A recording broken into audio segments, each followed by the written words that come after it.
Hello and welcome to my latest video.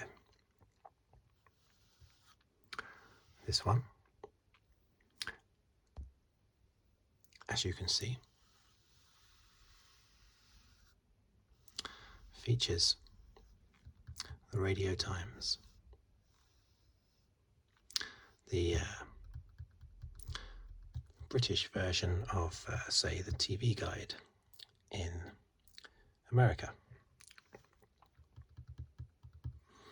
I did a previous video on Radio Times, a Christmas edition of the Radio Times from 1973. This one is even earlier. This one dates back to 1971, specifically 19th to the 25th of June 1971. And, although strangely it doesn't say the year up here, but it does say the year elsewhere, like there for instance. And as you can see, or for starters, you can see there's colour on the front, which is quite something. Although the Christmas one from 1973 also had colour on it. Not throughout, though. But yeah, this is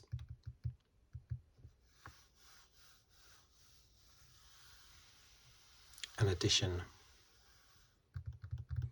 mostly looking at, we will see when we open it up, mostly looking at the Wimbledon Tennis Championships of 1971. Got Arthur Ashe there, he won it in 1973. Billie Jean King, of course. John Newcombe, he was the defending champion. Margaret Court, she won it numerous times. Rod Laver, he won it 2 or 3 times. Roger Taylor. Roy Emerson won it a couple of times. Stan Smith would win it the following year, 1972. Yvonne Goolagong, there's lots of people. Yeah, that's, who else? Ilya Nastasi, affectionately known as Nasty Nastasi. Virginia Wade, who won 1978. British winner, 1970, I'm sure it was 78, wasn't it?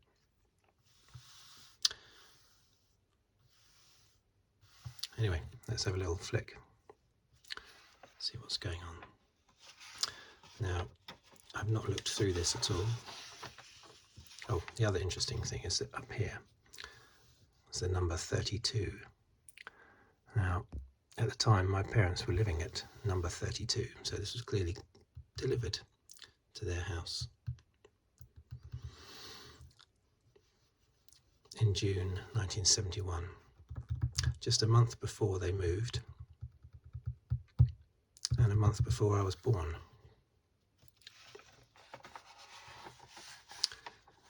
So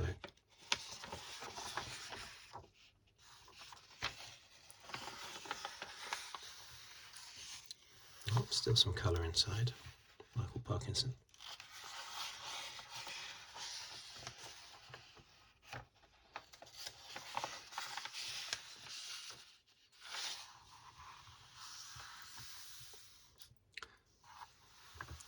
"30 stars of centre court." Arthur Hopcroft on the strengths and weaknesses of some of Wimbledon's eye-catching tennis stars who are seen in action on our cover. Next week he takes readers behind the scenes at Wimbledon.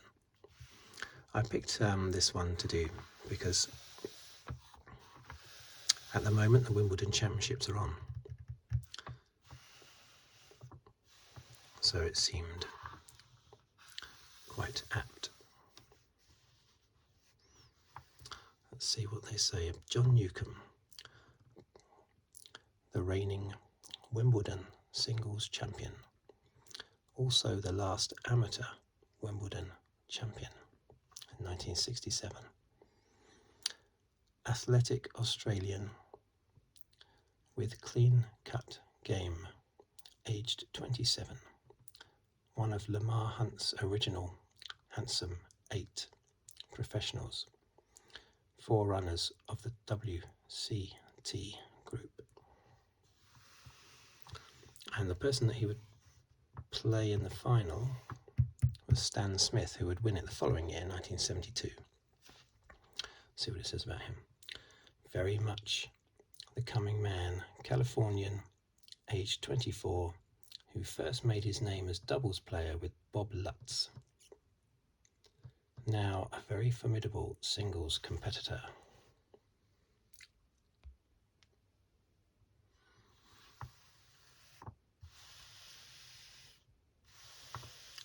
And let's just read Ilie Nastase, Nasty Nastase. The leading Romanian, aged 24, talented, aggressive, readier than most to dispute linesmen's decisions and umpires' infallibility. Some remunerative wins this year against disturbed opponents. Now, this is before John McEnroe burst on the scene. Some time before John McEnroe.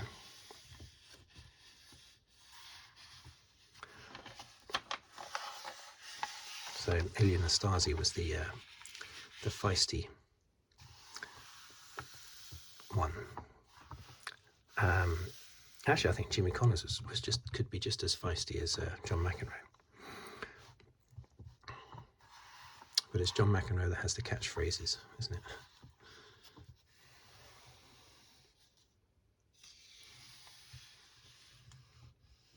Doctor Who, starring John Pertwee, The Demons, Part 5. While the Brigadier and his men try to break through the heat barrier, the Doctor begins his final battle with the Master and the Demon. Joe's life and the fate of the world depend on the Doctor's success. I miss the old days when, if you wanted to watch a programme, you had to be there sitting in front of your TV to watch it at the time. You couldn't record it. It wasn't until the early 80s that you could start recording things on VHS.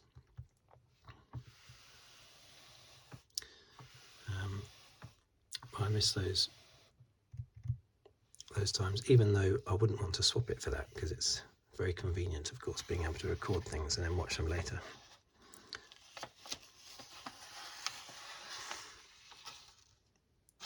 But I think back to all the things I used to watch as a kid, and I think, how did I manage to watch them all? How did I manage to watch all those Doctor Who episodes when you had to be in front of a TV at that time to watch it?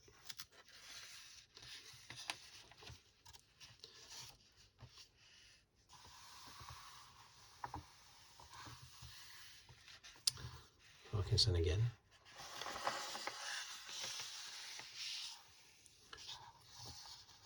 I don't know if that's the end of the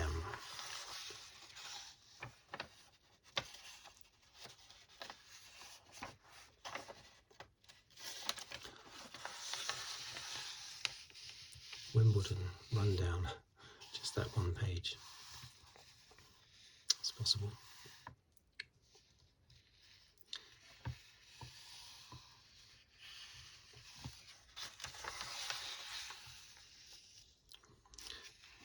These pages are, as you can see, just for radio, BBC Radio. This magazine just has BBC One and BBC Two in it. I think ITV existed. I think that came in the late 60s, didn't it, ITV? Channel 4 didn't start till 1982. But this is the Radio Times. This is just BBC. So that's why it's just got BBC One and BBC Two.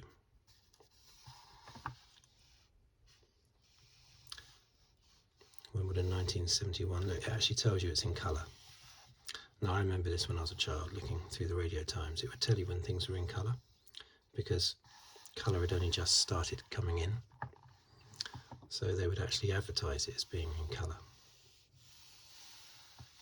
And then as the years went by, sort of around 10 years later, at the start of the 80s, it would do the opposite. It would tell you if something was in black and white, because most things were in colour. Although it has to be said, look, all these things are in, pretty much all of these things are in colour.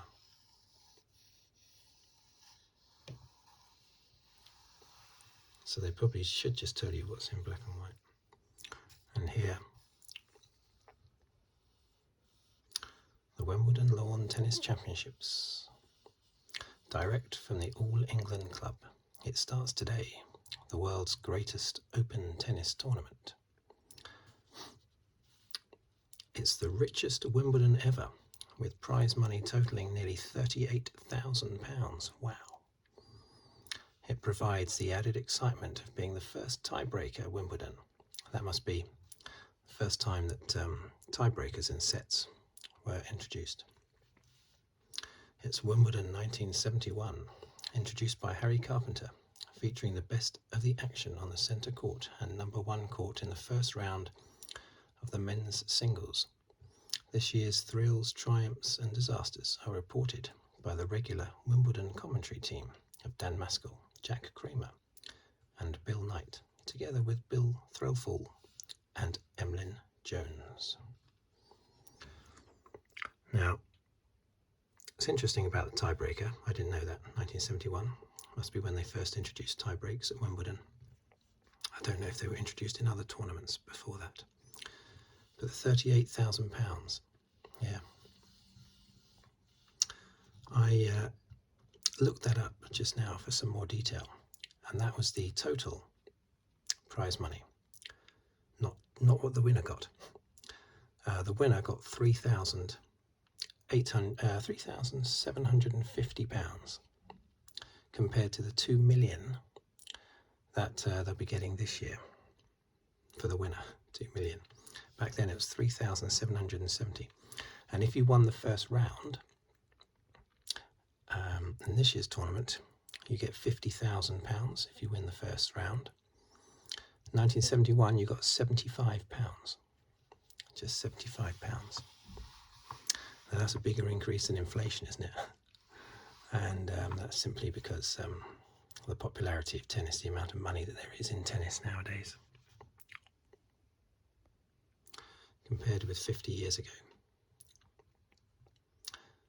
So basically the entire prize money for everybody, men's and women's singles and all the doubles events, every single competitor added together, all their prize money came to less than what one player gets for winning their first round match in 2022, which is 50,000, and this is 38,000 for the entire amount. It's incredible, isn't it? And that's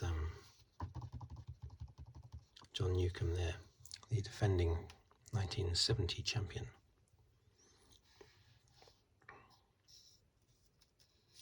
Who would successfully defend his title, as I said. Cricket there, England, Pakistan. Further coverage of day 4 of the second test match.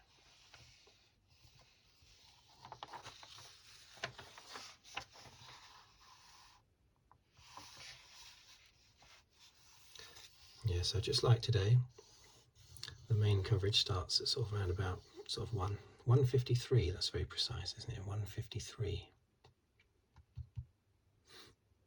Everyone has to synchronize their watches to make that precise. But yeah, that's very similar to today. Today's times on BBC One.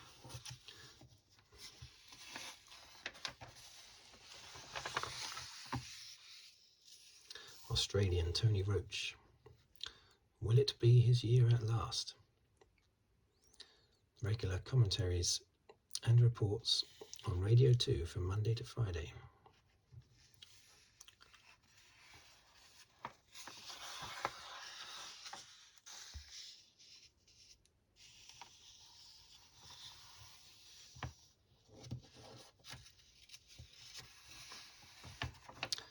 This feels like such a long time ago. The clangers.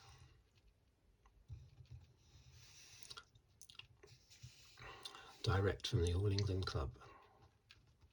second day's play, featuring the first round of the ladies' singles. If you're trying to pick the winner of this event, defending champion Margaret Court and three-time winner Billie Jean King would almost certainly top your shortlist. And Rosemary, how do you pronounce that? Casals? Never heard of her. Virginia Wade, Yvonne Goulagon, Francois Durr. No, that's not Francois Durr, is it? Francois, what is that? How do you pronounce that name? I don't know. Or any one of a host of top international competitors. And you finish up with this, with as fascinating a choice and as testing a competition as you could wish. Harry Carpenter introduces the best of the ladies' matches on the centre court and number one court and provides all the news and results from the outside courts.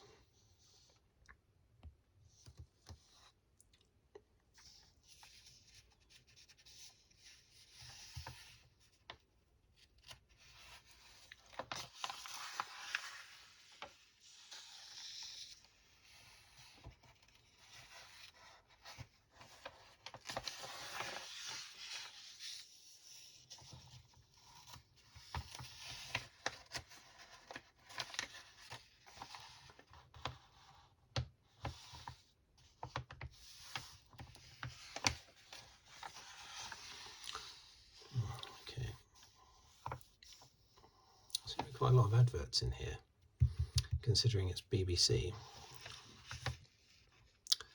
A little bit surprised by that.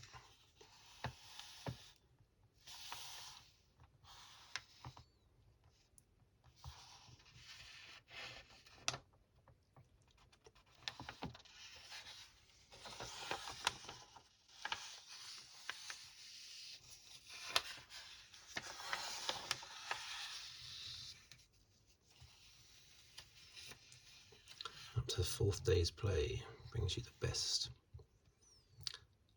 of the fourth day's play.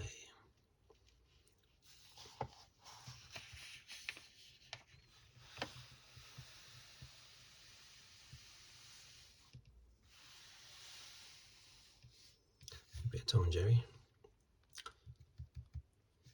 Yeah, I remember that always used to be in the Radio Times on the schedule, basically, even though it'd just be like a 5-10 minute cartoon every day. At some point there would definitely be a little section, little Tom and Jerry 10-minute section.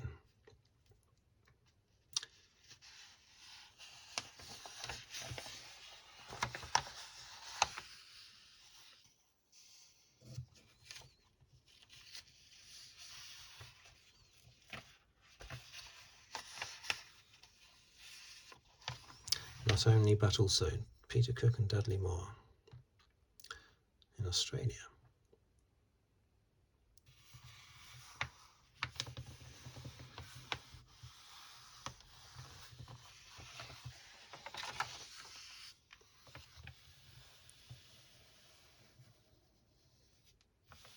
There's Richard Bryce, and that's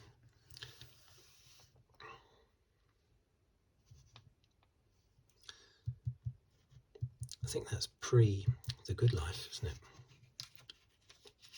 Yeah, I think that's before he was in The Good Life. Birds on a Wing. I don't think I've ever heard of that. Comedy.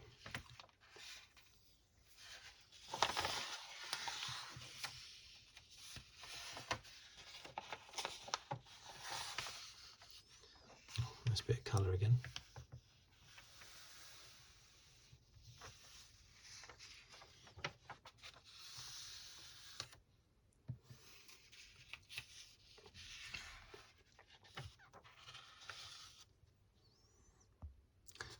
Alright, so it only covers you for a week. So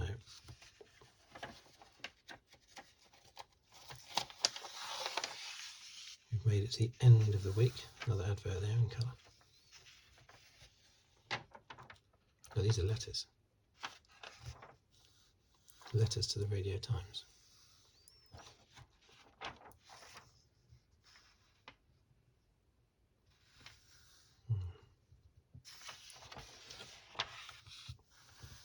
So there you go.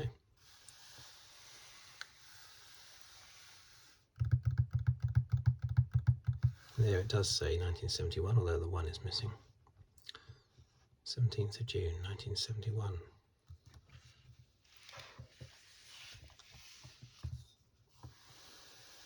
So, just a little glance there. We'll see who wins this year's Wimbledon Tennis Championships. It's been the same winner since 2017, hasn't it? Djokovic 2018, 2019, 2021. Nothing in 2020, of course. Okay, thank you for watching. Thank you for listening.